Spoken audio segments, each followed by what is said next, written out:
Kalau tadi kita sudah membicarakan dampak computing dalam kehidupan kita sehari-hari, utamanya dalam kehidupan pribadi gitu ya. Nah, sekarang kita akan membahas dampaknya terhadap sesuatu yang lebih besar gitu ya, terhadap society, terhadap kehidupan kita bermasyarakat gitu ya. Jadi dari etika, sosial, politik, dan ekonomi. Walaupun empat hal ini bukan merupakan hal-hal yang utamanya kita bicarakan di ITB gitu ya, karena kita lebih belajar teknologi, anak-anak di sini lagi belajar kalkulus, kimia, dan fisika gitu ya. Nah, ini lebih kepada ada nggak sih framework ya untuk teknologi gitu di Indonesia paling tidak. Nah, jadi kalau kita ngomonginnya masih norma dan etika, itu tuh masih di level yang sangat-sangat manusiawi gitu ya. Jadi kayak dan norma dan etika ini beda tempat, beda norma gitulah ya. Katakan kalau misalnya di Indonesia gitu ya, atau di Asia secara garis besar, kalau masuk rumah itu pasti lepas sendal gitu kan, lepas sepatu, lepas alas kaki gitu kan.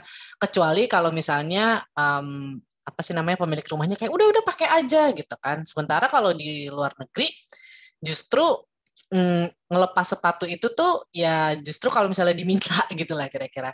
Jadi kalau misalnya ngomonginnya masih norma dan etika ya itu masih rambu-rambu banget gitu ya dan masih tergantung hati nurani lah ya, tergantung enaknya gimana gitu lah. Cuman kalau udah di ranah peraturan dan regulasi, nah ini udah jelas. Jadi ada tulisannya gitu kan.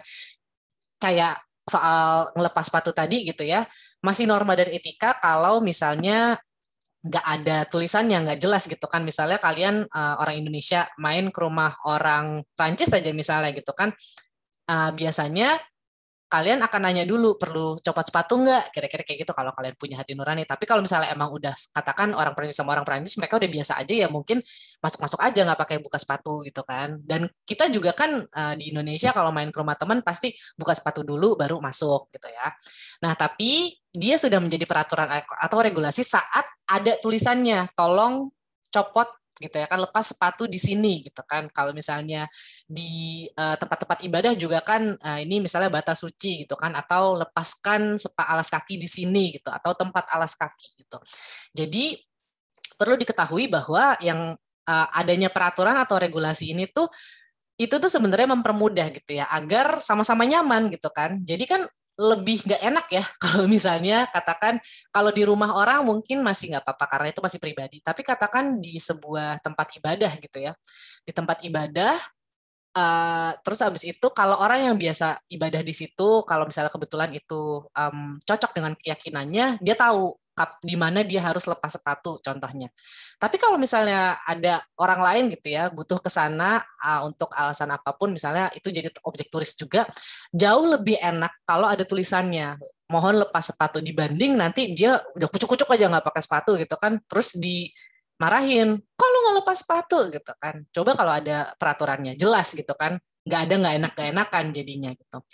Nah jadi sekarang itu sebenarnya cukup banyak yang namanya netiquette gitu ya. Jadi ini soal malu atau apa ya, ini masalah terbesar dosen dan mahasiswa pada saat ini kali ya, karena mahasiswa itu tidak diajarkan juga bagaimana sih etika untuk ngontak dosen gitu ya lewat WhatsApp atau lewat email, karena ya gimana gitu kan ya nggak diajarin, mahasiswanya juga nggak ngerti kan. Nah sekarang ada yang namanya yaitu netiquette gitu, kalian tinggal cari-cari gitu ya netiquette tuh apa aja sih gitu kan. Intinya sih memperlakukan kehidupan online kita bagaikan seakan-akan itu tuh kehidupan biasa kita. Jadi kayak nggak ngontak orang lebih dari jam berapa malam gitu kan. Bahkan kalau bisa ngontak orang itu ya mm, di waktu kerja weekdays gitu ya. Jangan ganggu weekend dan lain-lain gitu. Nah, terus habis itu ada computer ethics juga ini ya. Ada beberapa hal yang bisa apa ya namanya, bisa jadi guideline lah buat kalian gitu. Jadi ya bisa dibaca aja ini kayak know the rules and the law gitu kan. Jadi kalau misalnya mau melakukan sesuatu, contohnya kalau kalian pengen bikin apa ya video gitu kan, lalu video Anda di-upload ke YouTube, lalu Anda pakai musik gitu kan. Nah, dicek dulu musiknya ini musik gratis atau musik yang ada berbayar gitu ya. Kalau misalnya Anda pakai musik yang katakan berbayar, itu nanti di ban sendiri sama YouTube-nya gitu kan, bahwa kayak ini musiknya musik orang gitu dan kamu nggak bayar untuk copyright itu. Jadi itu masuk ke yang kedua, don't assume that it's okay if it's legal gitu kan. Nanti kamu harus cek sendiri gitu kan. Think scenarios gitu kan. Kalau saya begini efeknya apa? Kira-kira kayak gitu. Jadi membuat kita berpikir dua kali lah kira-kira. Jadi sebelum ngepost nanti kira-kira orang reaksinya gimana ya? Kira-kira kayak gitulah. When in doubt, talk it out gitu kan. Kalau memang berbahaya banget, kira-kira yang akan kamu lakukan gitu, tanyalah sama teman-teman. Gue ngepost ini nggak apa-apa nggak? Apalagi kalau misalnya kalian ngepost sesuatu yang ada orang lain di situ juga gitu ya.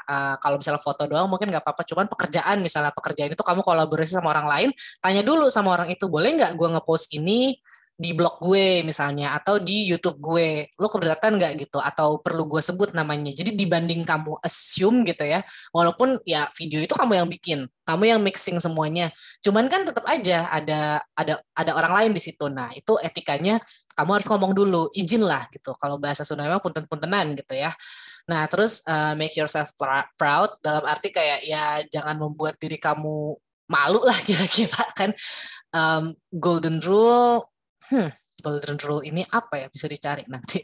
Take the long view dan do your part. Do your part dalam arti pokoknya kamu lakukan benar-benar semua yang kamu bisa kontrol. Seperti saya nih, saya bikin video buat kalian, tentunya nanti saya akan QC dulu gitu kan, sambil kalian nonton, saya juga nonton sebenarnya kayak ini ada kata-kata yang salah nggak, kalau memang ada yang salah saya akan perbaiki gitu. Nah, ini messaging etiquette nih ya, yang tadi saya bilang tidak diajarkan, tapi sekarang saya udah bisa bilang bahwa saya ajarin nih. Jadi, say what you mean, say it with care gitu ya. Jadi jangan,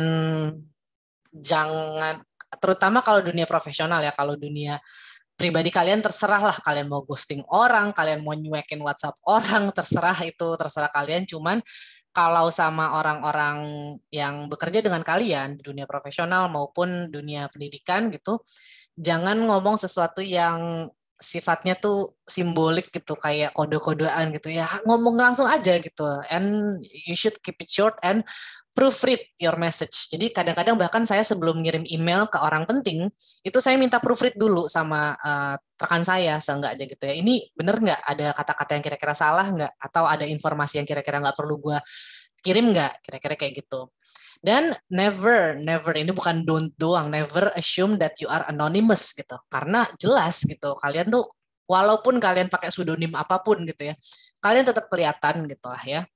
Dan nah ini learn the nonverbal language of the net. Jadi kayak nonverbal language itu tuh kayak reaksi orang terhadap post kamu gimana misalnya gitu kan. Dan biasanya kan permasalahan dari posting sesuatu di sosial media atau apapun itu tuh kita assume mereka tuh ngomongnya gimana, apakah mereka dengan nada santai atau dengan nada tinggi atau misalnya dia marah-marah gitu ya. Nah itu biasanya kebaca gitulah ya. Dan ini nih masalahnya, ini nggak boleh asumsi. Terus know your abbreviations gitu ya. Apa ya, kalau misalnya memang butuh abbreviate, ini kayaknya sih messaging yang mungkin zaman dulu gitu, SMS kan masih terbatas karakternya. Dan sebenarnya Twitter juga kan terbatas ya karakternya. Jadi kalau memang pakai abbreviation atau singkatan gitu ya, harus clear gitu ya. Maksudnya itu apa? Keep your cool, jadi jangan jadi emosi gitu kan. Don't be a source of a spam, jangan nge-spam orang, jangan membombardir orang dengan informasi yang nggak penting. Ya kalau Anda punya grup keluarga mungkin ya om tante atau mungkin bapak ibu gitu ya, itu jadi source of spam sebenarnya, tapi ya udah aja, mereka hidup di masa dimana nyari informasi itu susah banget sekarang, banyak banget, jadi pengennya nge-share aja gitu. Dan sekarang enaknya kalau WhatsApp kan bisa kelihatan di share, kalau di share berkali-kali kayak shared many times gitu. Nah itu bisa jadi tanda-tanda bahwa itu spam gitu kan ya. Nah ini say no and say nothing to spam, sudahlah biarin aja. Nah jadi memang gitu ya, internet ini memberi kebebasan bicara orang-orang yang tadinya susah mengemukakan pendapat gitu ya. Nah, ada sebenarnya peraturan pemerintah terkait Undang-Undang Informasi dan Transaksi Elektronik gitu ya. Itu nomor 11 tahun 2008, saya juga udah taruh kalau kalian pengen tahu ini isinya apa aja gitu kan. Yang intinya sih sebenarnya ya ini masih baru ya, ini masih sesuatu yang ya perlu dikaji ulang, tapi seenggaknya kalau ngelihat positifnya, setidaknya kita mulai bergerak ke arah sana gitu. Jadi kita nggak diem-diem aja terhadap permasalahan security ini gitu kan. Setidaknya untuk diri kita sendiri kita bertanggung jawab lah terhadap apa yang kita pikirkan, ucapkan atau tuliskan gitu kan secara online atau offline. Ini pikirkan, ini kata yang unik ya, dari pikiran aja apakah aku baca? Kita lihat nanti.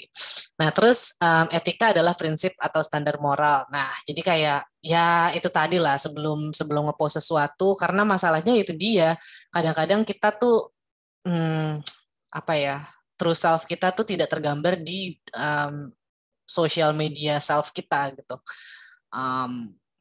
Yang saya nggak ngerti kenapa harus kayak gitu ya. Ya udah sih, kalau memang orang yang seperti A ya A aja gitu di social media, nggak perlu menutup-nutupi baik secara positif maupun secara negatif gitu ya.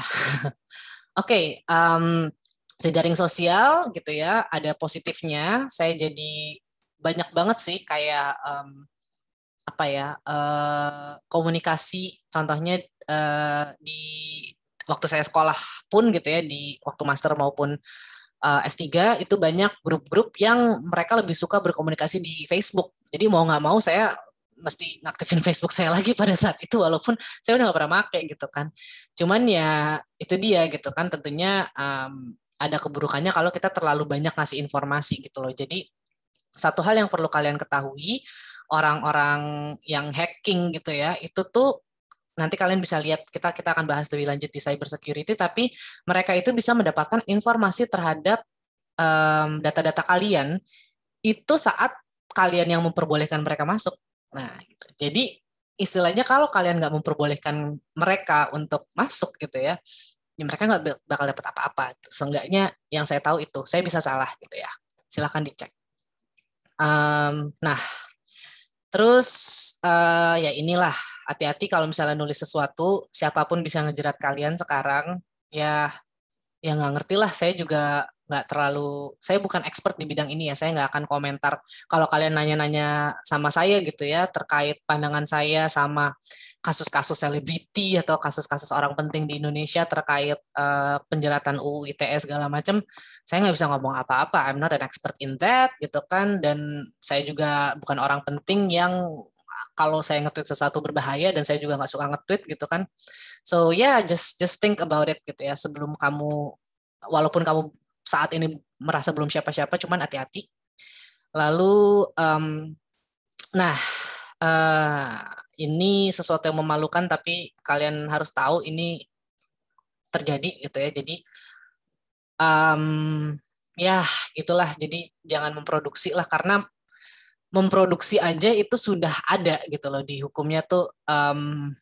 Itu tuh bisa terjerat lah, kira-kira kayak gitu ya. Kalian bisa nonton lah soal ini gitu. Saya nggak akan bahas banyak, tapi kalian pasti udah tahu maksud saya gitu ya. Nah, terus batasi informasi pribadi yang diletakkan di ruang publik, itu yang tadi sudah saya ulang-ulang berkali-kali. Nah ini nih, politik gitu kan. Kalian pasti udah ngerti lah ya, sekarang tuh apa-apa tuh ngegiring opininya pasti lewat sosial media gitu kan. Dan yang paling parah sekarang, kita jadi kalau bahasa orang politik tuh terpolarisasi gitu. Kalau nggak A ya B gitu. Nggak ada, jarang sekali orang yang mau bergerak di tengah-tengah. Bahkan pilihan kedua, kan A atau B itu kan, polarisasi itu kan sebenarnya dua gitu ya, A atau B. Bahkan pilihan ketiga pun kita hampir nggak punya gitu. Sekarang tuh orang ya harus memilih. Jadi yang tadinya gitu ya, saya pernah lihat di mana ya, kalau nggak salah kayak saya nonton di Netflix deh, di sosial media. Jadi tadinya orang-orang tuh pendapatnya gini, dia ada yang punya pendapat A, lalu ada yang B, ada yang C, ada yang D, E, F gitu ya. Jadi mereka punya pendapat masing-masing gitu kan. Nah, dengan adanya sosial media, mereka itu tuh kayak menggabungkan orang-orang yang tadi beda-beda ke kutub yang lebih mirip. Jadi katakan, oh ini dia lebih mirip ke sini gitu. Jadi dia mulai bareng ke sini gitu kan. Nah ini mirip ke sini, dia akhirnya mulai bareng jadi satu, dan ujung-ujungnya jadi kayak gini. Jadi benar-benar polarized. Dan dengan adanya sosial media, karena sosial media ini kan ujung-ujungnya tuh kebanyakan ngambil data kalian untuk advertising sebenarnya. Nggak seberbahaya itu, dalam arti kalian bakal kerasa deh kalau kalian sering banget, contohnya saya suka baca buku gitu ya, itu tuh jadi banyak banget advertisement soal buku di Instagram saya gitu kan, buku ini apalah segala macam gitu, yang bikin saya jadi pengen belanja gitu kan. Nah, itu dia. Jadi sosial media itu ngebaca kalian tuh sukanya apa gitu kan. Misalnya kalian suka, sekarang kita mau ngomong politik, kalian suka terhadap satu orang tertentu. Nah, itu kan kelihatan search kalian tuh nge-like posting si orang ini terus-terusan. Nanti semua informasi yang dikasih ke kalian itu hanya yang terkait dengan orang tersebut gitu kan. Yang ada di kubu tersebut lah kira-kira. Jadi kalian tuh nggak pernah tahu di kubu sebelah, saya kasih warna lain. Ya, mana dia? Nggak bisa ganti. Nih, kalian nggak pernah tahu di kubu sebelah itu ada apa gitu. Karena informasi kalian tuh di sini-sini aja. Unclosed gitu. um, Sosial media senang hal itu karena dengan adanya informasi yang kebaca gitu ya, kalian tuh sukanya apa, advertising ke kalian itu jadi semakin mudah, kira-kira kayak gitu. Sorry, handphone saya belum saya silent ternyata. Iya, jadi kira-kira seperti itu ya. Dan kenapa gitu ya, jadi menyebarkan informasi dan kampanye, terutama kalau kalian sudah follow orang-orang tertentu, ya udah nanti informasinya tentang orang-orang itu aja. Jadi sebenarnya salah satu cara untuk biar kalian tidak terpolarisasi ke satu sisi, sebenarnya sih nggak apa-apa ya. Setiap orang punya dukungan masing-masing. Cuman kadang-kadang kalau udah fanatik banget gitu ya, mereka nggak bisa ngelihat sisi baik dari yang sebelahnya gitu kan. Nah, sementara kita kan orang berpendidikan, kita harus tahu bahwa nggak ada manusia yang sempurna gitu kan. Setidaknya kita bisa ngontrol gitu loh, bahwa kalau misalnya orang yang kita suka ini berbuat salah, kita masih bisa bilang bahwa oh ya dia salah, bukan kita ini banget, wah pokoknya dia selalu benar gitu lah kira-kira. Caranya adalah ya follow aja orang yang bahkan kamu nggak suka, kamu follow gitu loh. Walaupun enak juga gitu ya, aduh ini nggak bener banget, cuman ya mau nggak mau biar at least track saya tuh nggak kebaca-baca amat gitu lah di dunia sosial gitu ya. Dan yang terakhir ini, ya black campaign dan white campaign. I don't have to talk about that, tapi ngerti lah ya. Jadi kalau black campaign tuh ngejelek-jelekin, kalau white campaign tuh nggak bagus-bagusin gitu. Nah, inilah ya, masalahnya ini gitu. Informasi itu udah berlebihan. Kita nggak pernah tahu yang nulis itu siapa, apakah dia beneran orang atau dia orang yang menyamar gitu kan. Terus ada orang-orang yang hobinya ya emang bikin rusuh aja gitu kan ya. Orang-orang yang nggak bertanggung jawab dan bikin capek orang-orang yang beneran harusnya bertanggung jawab gitu kan. Jadi apalagi kalian mahasiswa gitu ya yang masih uh akan jadi ya fresh banget lah gitu ya, untuk apa namanya, kalian tuh lagi pertama kali wah tuh ngeliat dunia gitu kan, ada A B C terus saya bisa menentukan pilihan. Sekarang kalian kan udah bisa vote gitu kan ya, di atas 17 tahun kalau nggak salah gitu kan. Nah itu jadi lebih baik daripada kalian menjadi bagian dari masalah, kalian lindungi diri kalian dulu. Paling tidak waspada dan bijak dalam menanggapi isu yang beredar gitu kan. Nggak semua yang kamu baca itu benar. Jadi ada satu skill namanya critical thinking yang harus kalian pelajari gitu ya. Jadi critical thinking itu seperti apa sih gitu kan. Nah itu coba kalian cari-cari.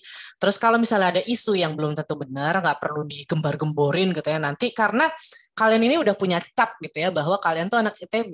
Apapun yang nanti kalian bilang, nanti kalau ada keluarga kalian yang katakan tidak seberuntung kalian bisa kuliah di tempat yang bagus, mereka bakal percaya-percaya aja. Orang ini anak ITB yang bilang gitu loh. Jadi hati-hati sekali. Saya sih semakin kesini ya, apalagi pendidikan saya semakin tinggi, semakin takut sebenarnya ngepost sesuatu um, yang aneh-aneh gitu ya, paling enggak yang aman-aman aja lah gitu kan. Kalau enggak ya pendapat-pendapat yang memang masuk akal gitu ya.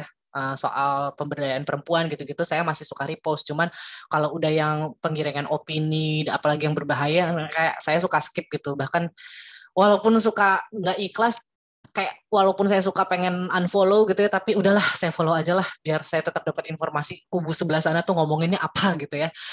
Um, dan diskusi, kalau diskusi cari yang bermanfaat dan diskusi harus sehat gitu ya, pakai akal sehat, jangan jangan pakai emosi gitu kan, itu beda banget.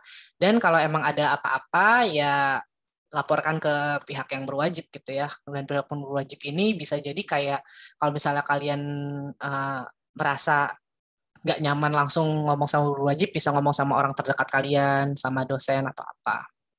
Nah ini cuma pengantar aja gitu ya, bahwa sekarang hampir semua ranah lah ya, itu butuh komputer gitu. Hampir semua ranah pekerjaan itu butuh komputer.